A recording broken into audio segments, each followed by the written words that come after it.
कारण ह्यांच्या 40 आमदारांमुळे हे सरकारमध्ये आलेत. कोण म्हणे? अजितदादा. ह्यांच्या पाठिंब्यामुळं ह्यांचा मुख्यमंत्री झाला आणि ह्यांच्या पाठिंब्यामुळे ह्यांचा उपमुख्यमंत्री झाला. मग भाजपवाल्यात आणि तुमच्यात काय फरक आहे? तुला यंदा दाखवतो तू कसा आमदार होतो ते बघ. कसं वाटतंय तुम्हाला? आता कसं वाटतंय? मी काय बोलावा? काय केलं अजितदादांनी? अरे आता तुम्ही कोणाला घेऊन राहिले? हा विचार हिंदुत्वाचा विचार आहे, विचारासाठी आले. नाही हो, मला नाही वाटत तसं. सन्माननीय अजितदादा इथं नाही, आजपर्यंत इथं बसले होते.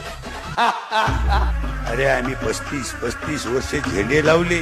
पहिल्या लाईनीत होते, गेले ना दुसऱ्या लाईनीत. आता काम कुठं करायचं? मध्य प्रदेशात जाऊ. अजून कोण कोण दुसऱ्या लाईनीत गेले? चंद्रकांत दादा कुठं दिसत नाहीत, हिमालयात गेले की काय? सीमारेषेवर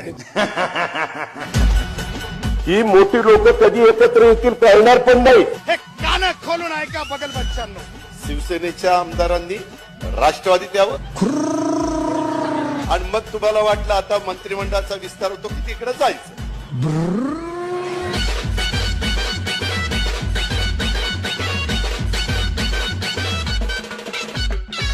पाखरं गेली निघून, मी एकटाच राहिलो. आणखीन काय राहिलं आता? लोक म्हणते इंदुरीकर काही बोलत माझ्यात